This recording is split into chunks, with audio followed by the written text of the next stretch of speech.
Listen, Dave. Your name came up a lot. Your name did come up. What'd I do? Wait, nothing. Nothing you didn't do. It's just your ways. There's a new documentary on the Brat pack from the 80s, and we thought of you in connection to Demi Moore Bush. You know how you're always. Did she get married to one of the Bushes? No, you're always saying from about from about last night. She's one of the Brat Packers. So the name of the documentary is Demi's Bush, and we're gonna be. So Demi gonna be in it. Yeah, she's gonna be in. I'm gonna have a big watch party. Everybody can come over. Maybe you can rent out a theater. We should rent out a theater and have all your what are you, Gen Zs? What are you? We're Gen X. We're Gen X. Yeah. We're X. All you Xers can watch it. Now here's what Gen Z is doing that you're gonna hate. This is give me the age groups of Zs. My son is a Z. He's 19. My 99? daughter's at 15. 29 and under are Gen Z. Millennials are in their 30s now. 40s. Yeah, They? 40s. Some of it. Well, Biggie's what they call an older millennial. And you're 41. Yeah. Let me get it right. These are Gen Zers mostly, but really every generation does it. But Gen Zers are the ones taking this on. They're doing not just birthday parties for their birthday. They're having half birthday parties. So at the 6-month mark, Vomit. Oh, no. 20-somethings, the new rage is 20-somethings throwing themselves half birthday parties. So if your birthday is October 1st, back it up 6 months and do it on, what is that, February 1st, March 1st. Yes? Oh, my. Yes. Biggie, you love it. I try, because I feel like such an old man sometimes saying these things, but that generation really is of what people call the treat me. Like everything they do, I need a little treat. Yeah, I need a little. I need to celebrate a half birthday. This ranks up there with Friendsgiving. Well, because it really is. That generation is like, I had a hard week. I need a little treat, even if I can't afford it. Treat yourself. As you know, I think half birthdays are nonsense after you're 9. Well, regular birthdays. Because little kids say I'm 6.5. Little kids say I'm 7.5. But I'm fine with that. But they don't throw a party. No. I mean, they used to not anyway. Now, the first time I ever heard of this, about 10 years ago, my son was maybe more, a little more. My son was friends with a kid who was turning 6 or 7, and his birthday was December 23rd. So they had a birthday party in June, and it was the half birthday party because his birthday got swallowed up. Lost at Christmas. Exactly. Swallowed up. So they started having a half birthday party for him every year in June. And I thought, okay, how do I feel about this? Well, now, I think a lot of people probably did that. So now Gen Zers in their 20s are throwing themselves half birthday parties. This may shock you with what I'm about to say. But, because my gut feeling says this is just nonsensical. Right. However, if you are of that generation, what have you got to look forward to? All you hear in social media, all you hear in mainstream media is the future is bleak. Yeah. You've got nothing to look for. You'll never own this. You'll never own that. You'll never retire. You'll work till you die. Yeah. Why not? Yeah, maybe. Yeah, man. Go to TGI Friday, get a Dollarita. What a different look at it, you know? Yeah. Everything's going to stink. Let me treat myself every 6 months. And he's right. It is. It's going to be terrible. Yeah. Get some cupcakes with some friends. Man, maybe I'll look at things differently This is the last hurrah. Wait a minute. Yeah. Wait a minute. Is it possible things will be a little better than we No. think? No. Is it? No. Is it possible? I saw a great comment on last night. The thing now is like the meanest comments possible on the internet about anyone's video. And this is a video of somebody making dinner for his family. And it was like, everyone's like, oh, that's all processed food. It's all out of a bag, blah, blah. And there's one comment from a lady who goes, who cares? We're all going to die. The world is crap. Eat what you want. Smoker's been saying that for years. What are you being healthy for at this point? What are you looking forward to be healthy for? What do you want to hang around for? Yeah. Prolong it. Yeah. What, the next generation of Marvel movies? Like, I mean, honestly, what if we even get those? Yeah, AI. Yeah. What a different. Yeah. What a AI different to take your job. A different take. Because all the comments, how dare you? This is processed out of a bag. You're killing your family. One lady, who cares? Everything's going to suck. Eat what you want. It's like that. We got an email from a guy 10 days ago, and he said his wife had left him a year and a half earlier. At that point, he started eating whatever he wanted. He never does anything. Gambling apps. Apps. Oh, gambling became legal, so he gambles all the time. He plays fantasy football. He's gotten fat and bald, and he goes nowhere, and he has no real friends, and he sleepwalks all the way through life and work. He's just invisible at work, and he said it was the best 18 months of his life. Yeah. Yeah. Yeah. You know, you do what you have to do, and then enjoy whatever you can Whatever you when can. you can. I think I've just flip-flopped. Yeah, maybe. I think now I'm going to be out there with the treat me kids. Well, happy half birthday. Hey! you got a half birthday I got coming a up. half birthday, yeah. It's coming up It here. wasn't a far trip for you, Biggs. Maybe I'll go have a $1 margarita at Applebee's. Why So, not? yeah, Dollarita. Dollarita's on the house. Throw yourself a party. On the other end of the spectrum, studies show that for those over 60, fish oil supplements may not be all they're cracked up to be. But A lot of people take everybody says fish oil supplements are good. New study says they raise the risk of stroke and heart attack for those over 60. Significantly or just a tiny bit? 13% better chance of having a stroke, 5% better chance of having a cardiac event if you take fish oil supplements, according to this What's new the study. science? The new study, the headline from Dr. Andrew Freeman, Director of Cardiovascular Prevention at the National Jewish Health Center in Denver, says, over-the-counter fish oil is seldom recommended by me and my staff because the guidelines that you hear from them are never from professional medical societies, and a lot of the fish oils that he says are not, they're like trashy. They're not, there's no good fish science behind it. Oh, man. But it has been marketed as... So it's just oil. Yeah. You're just eating oil. Yeah, and it says it's not regulated enough to have it be the 'Cause purest it's a vitamin form. and not a pharmaceutical. Yeah, I guess that's right. Yeah. So for people without heart issues, regular use of fish supplements associated with a 13% higher risk of developing a heart issue. I just bought Mrs. Demm a new bottle of fish oil supplements. Take it back. I've heard how good they are. I mean, I've She always swears heard by them. I think they're good for people that use them the proper way. Like if you live in Alaska and you eat a lot of fish, and they got a lot of fish oil in their regular diet. That's one thing. It's not a vitamin. And secondly, they went out and worked their asses off. So Are you saying the pills are not good? But the fish Sure sounds like it to me. Eating the fish is good. not just eating the fish, but I think having a good regimen of exercise and all the other stuff that goes with it, not just the oil. Oh, you're saying you have to do all of it. Yeah, you gotta eat the fish with the fish oil, and then go out and slice open a whale, There is, yeah. Okay. or build an igloo, or Advocating the Inuit lifestyle? yeah, Yes, or go yes. up and down the Anchorage Bering Strait? River. Yeah, yes. You got to slice open a whale really to stay in decent Yes. shape around here. There is My favorite thing about fish oil is they've been around for a while. I can't remember when I first remembered hearing about them, but it's been a number of years. yeah. And then there's now a second. There's fish oil, and then there's a second subcategory of fish oil, and they actually put it on the label. Less burping. Yeah, that's Because right. apparently, Oh, yeah. and I Yeah. took them years ago. I Me took a too. fish oil supplement, and when you belch, Yep. it is the worst Now, taste in your mouth. Yeah. My comment on this is I've seen that too, where some bottles say, Less fish burp. less fish burp, and some say full fish burp. Or, Yeah, you have. yeah. I like it. Who's choosing? Clear the room. Who's choosing? It's Yes, because you're you're burping up the I Red want Lobster that menu. better. Yes. You know, lighthouse keepers, The guys that make the cough drops, Yeah. loners. they don't mind it. Whalers. That guy who sent us the email about getting fat and not caring, he should, Take the Yeah. full burp. take the full burp. Quint. What do you care? They love it. Yeah, take it. Go get it. Exactly. This is about great health and weight loss, too. And it's about a guy who you probably have heard of. If you're a college basketball fan, you have. DJ Burns plays for the NC State Wolfpack. Became America's favorite basketball player during the March Madness. He's lovable. Made a run to the Final Four. And DJ Burns was not your typical college basketball player. You'd look at him and go, he doesn't have the body type for that, for sure.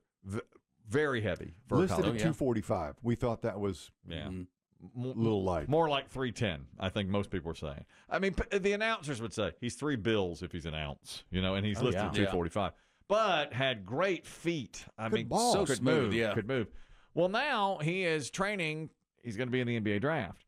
He's going to the NBA. So he's doing a lot of these training sessions. And according to folks that have seen him, and we have one here who's one of the analysts has seen him, he's dropped 45 pounds Since the tournament. Since the tournament. I The saw Final Four was 6.5 weeks ago. He's dropped 45 pounds. How about that? Looks unrecognizable. That's what this guy says. The guy on the NBA Today show says he looks unrecognizable. He's lost 45 pounds. He's at the training camp. So, of course, as soon as they start discussing it, what word comes up? He was listed at 275 pounds when he finished the season in college. I saw him at the pro day yesterday.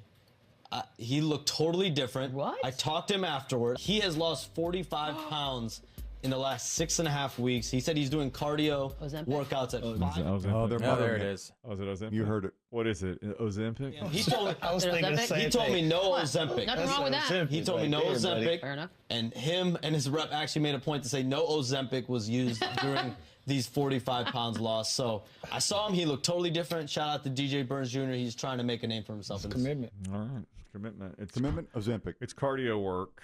It's what he says. He just overhauled his diet. Yeah, Has he's in the gym, I bet, every day because he's not. It's unlikely he'll get drafted. I Really? think he's Is that trying to right? make a. Mhm. Yeah, I mean, if he would be, he'd be a late second round. But I think now that he's like, man, I can capitalize on this. Maybe I can make a run as a undrafted free agent. He had to overhaul the diet. It's not Yeah. just running. It's not just the gym. He had to take major steps to change his diet. We know. Do you salute him now, Kelly? I do. I do salute him. You should reach out. And should. even if he is taking the shot, who cares? Good for him. Right. Yeah, But he said no. But I think that's going away. I think But that, if you're let's just say you're an NBA general manager, do you think, well, what's his commitment? If he stops taking the jab once he's on the team, once he's getting paid, Well, he's still got to prove himself. You're right about that. But to get in shape quickly by taking the Ozempic, I wouldn't. If he said, "Yeah, I took Ozempic," I don't think I'd fault him. But according to Biggie, though, the only way you can get that is if you're diabetic. Diabetic. That's You know, right. I mean, that to me, that Insurance speaks to coverage. overall, you're not as healthy as you might appear. Well, to you be. could pay out of pocket. Did he make any NIL money? Oh, he made a ton of NIL there it money. is. He could pay out of pocket if he wanted in to. those last couple weeks. That's why I think too that he might be able to be in the gym every single day. And like you said, he may have a chef preparing meals now. Maybe. Well, We've played this once before, but when Tracy Morgan, a year ago, the actor, had lost weight and was on the Today Show, he said Ozempic. They thought it was a joke. By the way, you've been working on your body and on your health because No, that's Ozempic. That's how this week got lost. You're not. Are you really on Ozempic? Ozempic. We ain't got a prescription, and I got Ozempic. No, you did. Wait. Are you really on Ozempic? Yeah. Oh. Jeez. How dense are those two? How dense are those two? Well, I mean, Tracy is one of those guys though that everything he says sounds funny. Well, I know. Everything sounds funny. No, seriously? Be a bank robbery down the street. He'd make it funny. What do you want? Yeah. Ozempic. You can actually hear their voice. Wait, What? you're serious? This is what Chris Demm says. He thinks I have this. It's called orthorexia. I don't want to make light of it. Huh? There's a new, I never heard of it. Orthorexia. And it's explained by a dietitian and nutritionist as going to others' homes and sitting in the corner eating salad Your own food. while everybody else eats burgers and wings and hot dogs and fries. Orthorexia is an eating disorder that is not in the DSM-5, which is the psychiatric manual. It's where people pursue healthy food for the purpose of controlling their health. They'll only buy their food at certain health food stores, and they won't eat certain things in restaurants or at friends' houses. Yep, you go to your friend's house. Every word is burned into your Yes. soul, Kelly. When she was saying it, I was like, yes. Every word she's saying is true. I'm orthorexic. Chris Timm says, you may have orthorexia. And she went on to explain it. We're having a lake weekend this weekend. And You're bringing salads. I'm bringing salads.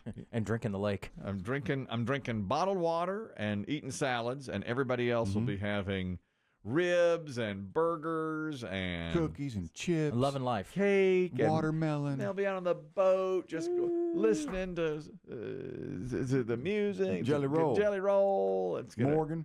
Eating jelly rolls, listening to jelly rolls. Morgan Wallen, drinking. What will I do? Kid Rock. I'll have spinach salad and a little Vinaigrette on the side. Little vinaigrette on the side. will anyone act like they're going to throw a chair off the deck and everyone be like, "Whoa, Morgan, Morgan Wallen. Morgan Very Wallen." possible. That's very possible for this weekend. Do yeah, you? I can see that happening. Would you bring this up, Kelly, with your wife? She's a woman of science. She's got a therapy background. Yeah. Does she? Do you think she would concur with the diagnosis of orthorexia? Oh yeah, I think so. Yeah, because I eat a lot of the same things over and over And again. listening to the woman, the dietitian in the clip there, it sounds like it's, and this may shock you, a control thing, Oh, yeah. It goes which deep. is Yeah. which is the overarching theme of your life. That's right.